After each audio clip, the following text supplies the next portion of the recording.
Good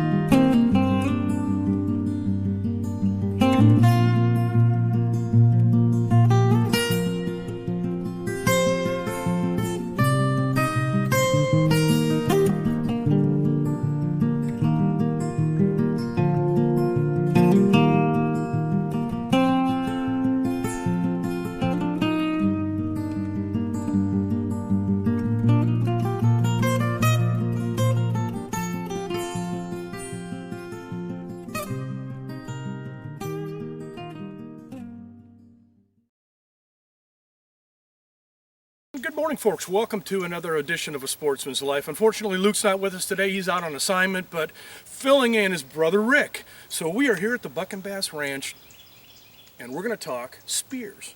So what we've got here, folks, is this is a cold steel spear sent to me by friend Ton Jones. This is a throwing spear, and I'm going to show Rick here how to throw some spears. This here is a spear I picked up. And this one's for dropping. So in other words, if you're up in a tree, you would hold this and it's forward weighted and you can either drop or toss or whatever. And this one will get the job done. This one is just really protection. I picked this one up, and if I go into the woods after wounding a hog, maybe bow hunting or something, carry one like this with you, this will take care of you, because I guarantee nothing will bypass that blade right there. So anyway, we got spears, we got brother Rick, and we are off and running. So you ready to throw some spears? I'm ready to give it a try. Let's do it. Rick's down from Duluth, Minnesota, where it's probably, what, a whopping 9 degrees? Something like that. Today's still a lot of snow on the ground, so we're glad to be here. All right, well, folks, stay tuned. We're gonna toss some spears here. So we've got our target set up here. Again, these two we're not going to use today because this one's for dropping, this one's for protection. So we're going to toss those spears aside, and we're going to take a look at the one Rick's got here. This is our throwing spear. We've got a target set up, and one thing to remember, folks, is you have to practice with this thing. This isn't something a first timer just grabs a spear, runs out in the woods, and goes and gets something. Believe me, I've been doing this a long time, and it is very difficult to do. Throwing the spear is an art, really. It's more about getting it balanced on your arm and that weight forward, throwing it, and being able to have a smooth throw to make that work. So let me just toss it here once, folks, and then I'll see if I can get my brother to toss it.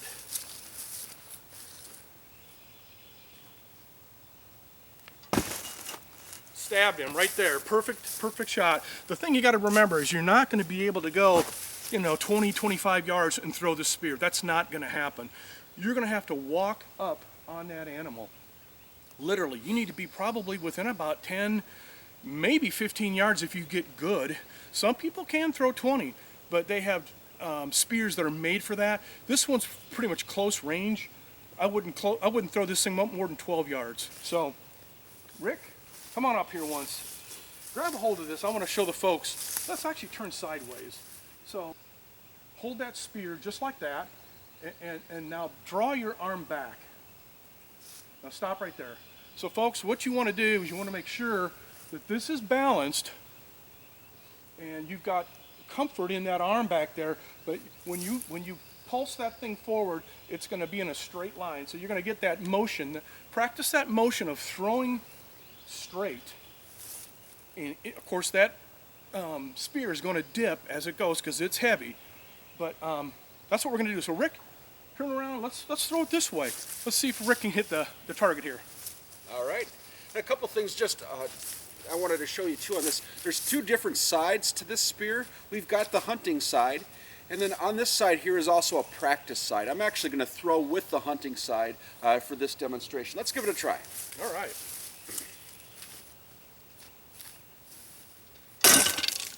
Whoa. That was a little high. Yep. Yeah, I think that came off, and it looked like the tip almost went up a little bit when you threw that. So you're going to have to get her back a little bit further and give that a full thrust. Okay, let's give it a try. I'm high again. Yeah, you're high again. When you're letting go, the tip of that spear is going up. So folks, what you really want to do is focus on getting the spear to fly in a straight, flat trajectory.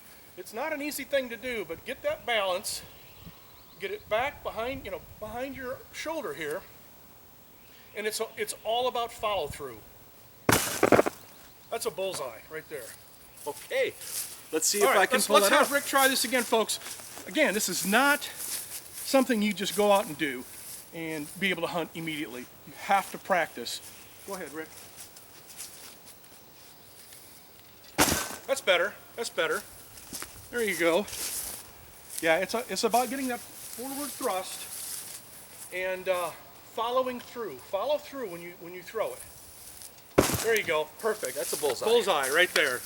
So, folks, give this stuff a try. I mean, this is really fun stuff to do. It's kind of primitive, but I think that's fun. I've actually done some hunts, so we're gonna actually break away and we're gonna go to one of those hunts and we're gonna see me. I'm gonna drop the spear. I'm gonna show you a hog hunt using that spear right there. So this is something fun and exciting to try, and get out there and give it a try. Pick up some spears and let's see your videos. All right, we'll be back after this commercial. Well, friends, I want to show you what I use for night hunting. This is the Wraith by Sightmark. It's a digital, it's not thermal, but you can use it for daytime hunting. It has a color mode, it's color during the day, and at nighttime for shooting hogs and predators out to, I've killed them out to 125 yards, but I sight in for that distance. You could shoot them a lot farther. Go online to learn more about the Wraith.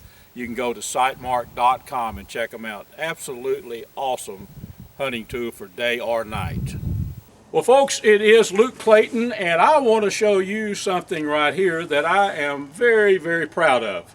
My Gearhead Bow.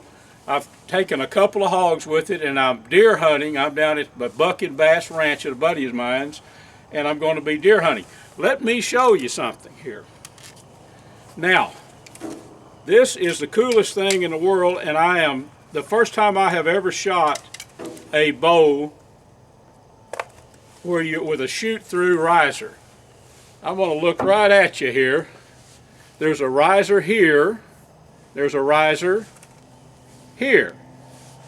Look at the arrow on this Gearhead bow, right in the middle. And if you think that doesn't make a difference, for many, many years, me and I guess every other bow hunter been shooting one side of the riser or the other. This thing shoots straight through. Folks, check them out online. This is the bow that I hunt with, and I've got a lot. I love it. Lots of confidence in it. Gearheadarchery.com. Well, good evening, folks, from the Buck and Bass Ranch. We're out here. We're going to do a little evening hunt to see if we can't spear our first feral hog here at the Buck and Bass Ranch. My wife bought me a spear for my birthday and tried it a couple times, and I haven't been successful yet, but we're going to give it a try tonight. We had 1 3/4 inches of rain today. Things are kind of quiet out here, so we're going to give it a shot.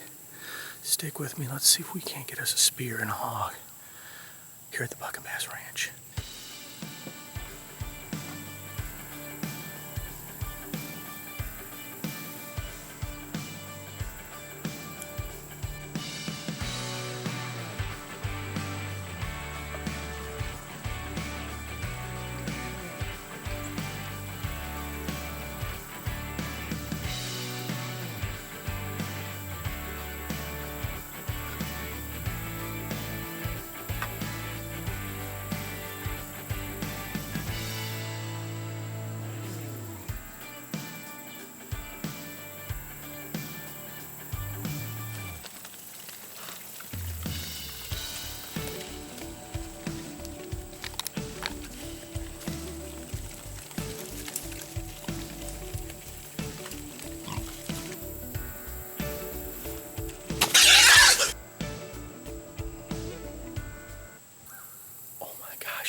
We smacked him. We put a spear deep into his chest area, so I mean he's literally right there. We don't have to go far, and he died quickly. Wow. Need to get down and take a look at that, but the damage from that spear is amazing. Did you hear him squeal? Oh my God. All the other hogs were around here trying to figure out what was going on, and that was crazy. That was a rush. That was primitive. That was exciting. I've never done that before. That's a first for me here at the Buck and Bass Ranch. That is exciting, folks. Wow. Well, I'm going to slip down and drag him back to camp. My wife's still hunting. She's to the west of me about, 200 yards. I was hoping they would head off her way and maybe she'd get a shot, so we'll see. But anyhow, wow. A lot of excitement here at the Buck and Bass Ranch, so I hope you enjoyed that video as much as I had enjoyed making it for you.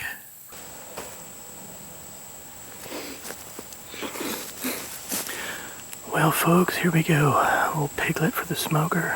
First one with a spear. How about that? All right, let's get him back to camp, and we have to fire up that smoker. Look at the damage that spear did. Oh my gosh. All right, we'll be back, folks. Folks, as an old outdoors writer, I have used lots of products. Smoking Tex electric smokers. The best smokers that you can find. This is Diz and this is Scott, my buddies. Diz, tell them how they can learn more about Smoking Tex. Yeah, obviously the number one source of information is going to be our website.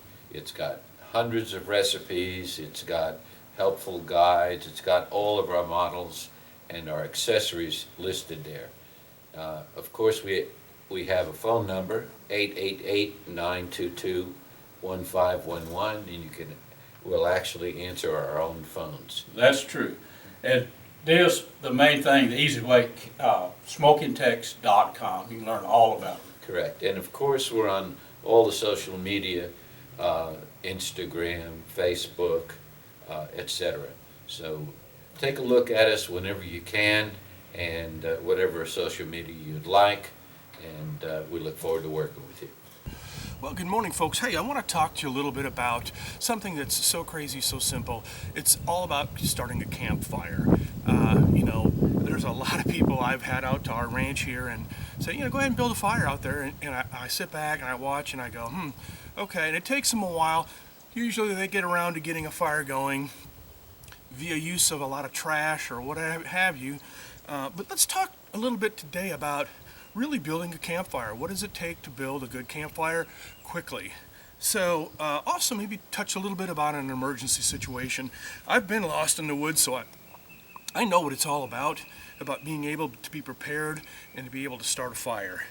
The thing I carry in my wallet is this little magnifying glass. I'm going to step up here and show this to you. Today we don't have any sun, so without sun I am unable to start a fire using that method. But having a little magnifying glass like that, you can use the sun to start a piece of paper or some small tinder to get a fire going. So what we have here today, you can barely see up front here, but I have sorted out things to use to get a fire started.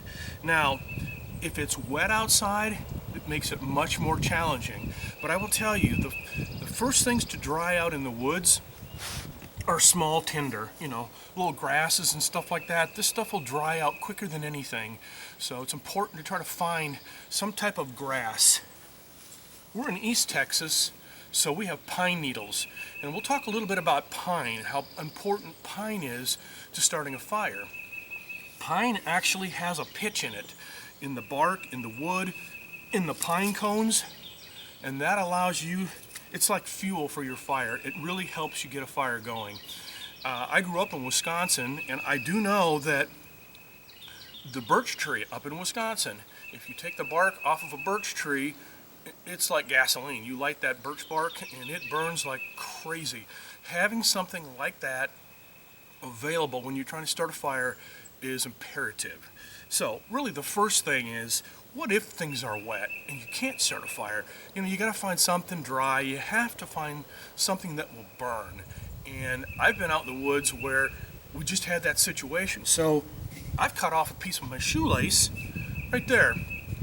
Maybe kind of hard for you to see, but even a shoelace, it's been on my shoe, it's dry, and you're able to start a fire by using this. You just pull out the fibers in the shoelace, as you can see here, and we can light that, okay? So we'll put that in the bottom of our pit here as we get started, but because it's dry today, or even if it's wet, what you want to do is you want to dig under the wet leaves, flip them over, because leaves will protect stuff from underneath it. So if there's pine needles or grasses underneath a wet leaf and you flip it over, look for dry stuff, or maybe there's a log laying in the forest.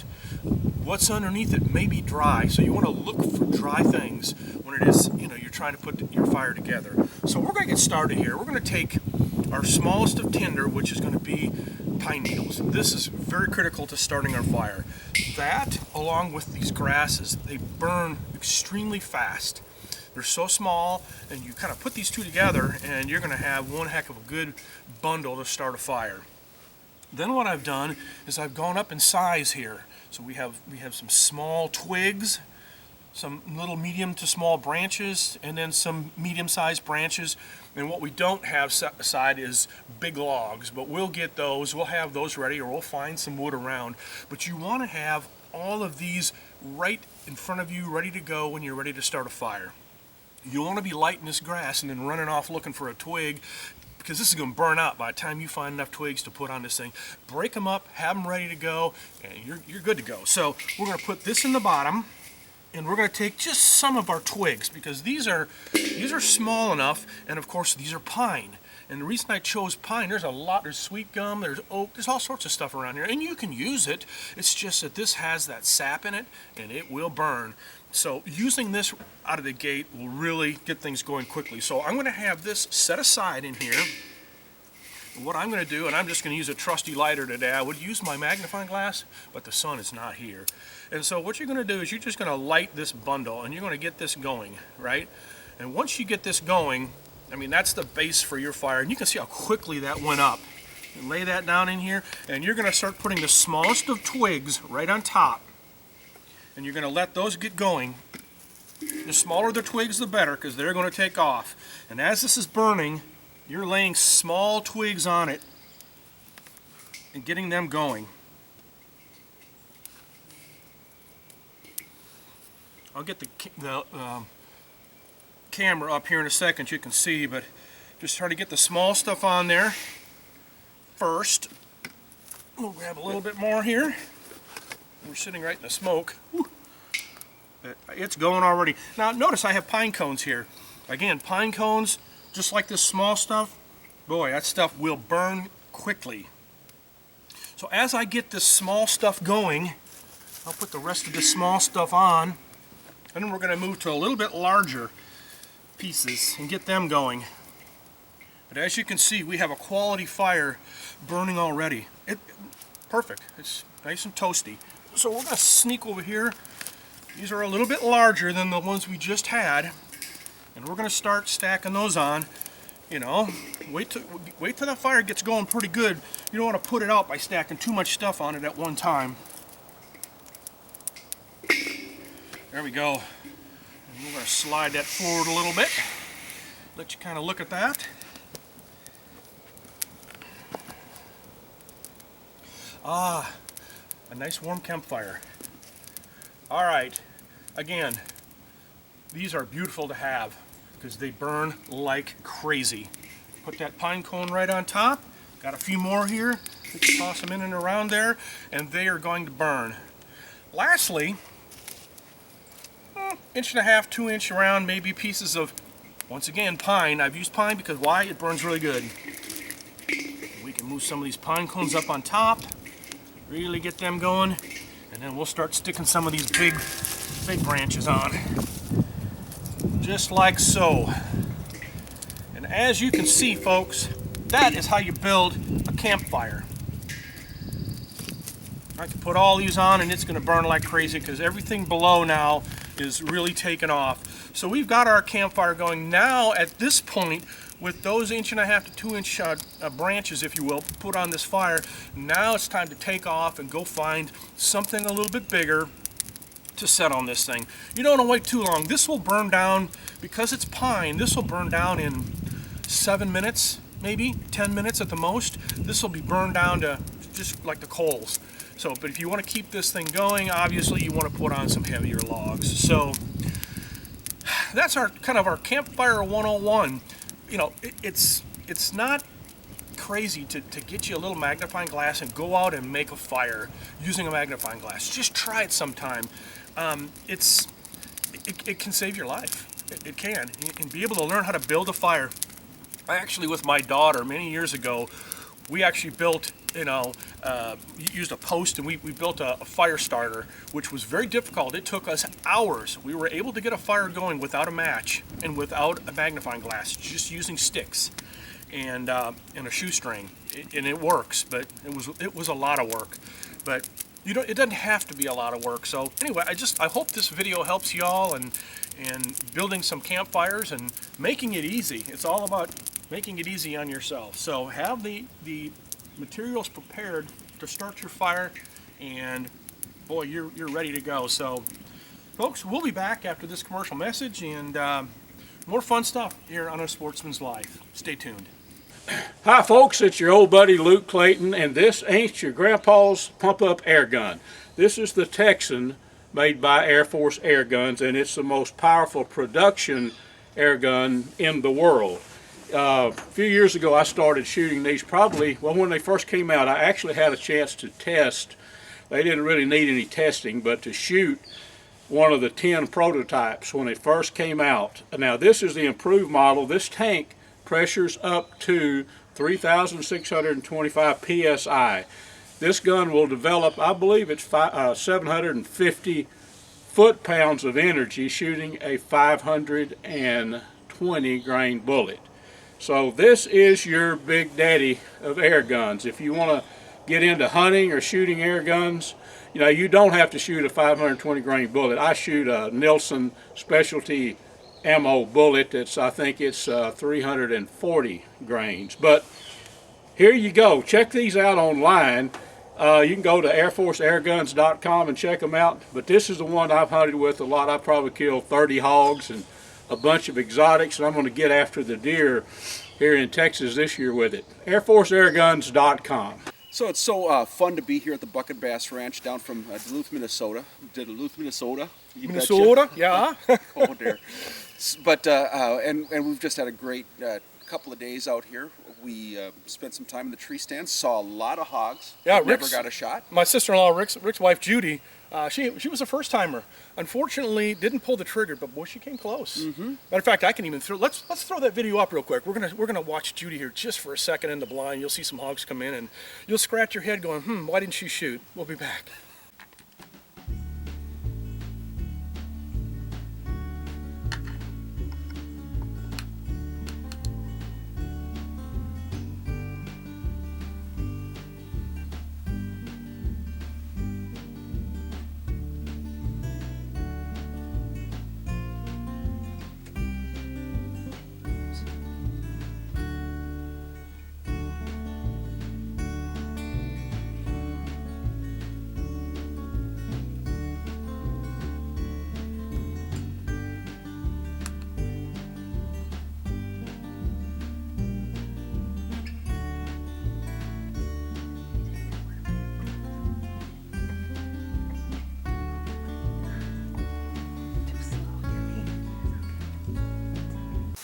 Okay, folks, well, welcome back. Wasn't that funny? She had a bunch of hogs in there, and boy, she could have had a shot. But she, in her defense, she was having a hard time seeing, and there's a lesson there. Practice, get that gun up, practice picking things out and being able to put that scope right up and being able to see immediately. She struggled with that a little bit, but we didn't spend enough time with her, unfortunately, getting her really prepared, and I guess that's our bad. So a lesson learned there, folks.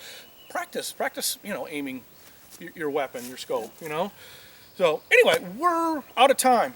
Thank you for coming. Thanks for having me. That was so much fun, folks. We are off to the Eagles concert tonight. So a lot of fun stuff going on here. But folks, we're going to see you right back here next week on A Sportsman's Life. We thank you again for joining us. And as always, be safe in the outdoors.